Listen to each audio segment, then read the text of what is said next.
नमस्कार दोस्तों, स्वागत है आपका अपने चैनल सिर्फ एक बात में। दोस्तों, सोने को भी एक कीमती आभूषण बनने के लिए आग में जलना पड़ता है। सुनहार की हथौड़ी की चोटें भी खानी पड़ती हैं, तभी सोने के बहुमूल्य आभूषण बनते हैं और उसकी कीमत बढ़ जाती है। ऐसे ही हमारा मार्गदर्शन करने वाले महापुरुष हैं जो कई कसौटियों से गुजरते हैं और उनको कई मुश्किलों का सामना करना पड़ता है, तभी उनकी पहचान दुनिया में कुछ अलग हो जाती है। ऐसे ही एक महापुरुष हैं स्वामी विवेकानंद जी। तो चलिए स्वामी जी की ज़िंदगी की एक कहानी और मैं आपको सुनाता हूँ। ये कहानी उस दौर की है जब स्वामी जी धर्म सम्मेलन में हिस्सा लेने के लिए शिकागो गए हुए थे। दरअसल कुछ गलतियों की वजह से वो शिकागो में धर्म सम्मेलन से 5 दिन पहले पहुंच गए थे।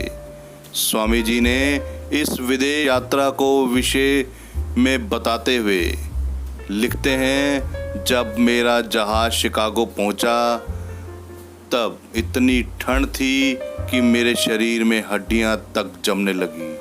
उन्होंने आगे लिखते हुए कहा कि शायद मेरे साथियों को नॉर्थ अमेरिका की ठंड का अनुमान नहीं था, इसलिए मेरे पास जो कपड़े थे वो इतनी ज़्यादा ठंड सहन करने के लिए अनुकूल नहीं थे।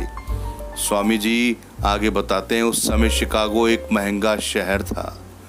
मेरे पास जो भी पैसे थे वह कुछ ही दिनों में ख़त्म हो गए और पूरी तरह से शारीरिक रूप से मैं टूट चुका था। मेरी वेशभूषा को देखकर वहाँ के बच्चे पीछे भागते थे। वहाँ पर रहते हुए एक समय ऐसा भी आया जब मुझे भीख मांगनी पड़ी, लेकिन मेरी वेशभूषा को देखकर वहाँ के लोग मुझे चोर समझने लगे। शिकागो में मुझे हर दरवाजे पर तिरस्कार के अलावा कुछ नहीं मिला। स्वामी जी आगे बताते हैं, उस समय मेरी हालत मरने लायक हो गई थी। एक बार तो मुझे लगा कि मैं सब कुछ छोड़कर वापस अपने देश चला जाऊं, लेकिन तब मुझे उन हजारों देशवासियों की याद आ जाती है जो मुझे दिलों जान से चाहते थे और मुझ पर विश्वास भी करते थे। मुझे उन लाखों भारतीयों की याद आ जाती थी जो भूख से बिलख रहे थे। एक दौर ऐसा भी था, मुझे ठंड से बचने के लिए मालगाड़ी के खाली डिब्बों में सोना पड़ा। वो 5 दिन मेरे लिए जैसे 5 साल बन गए थे।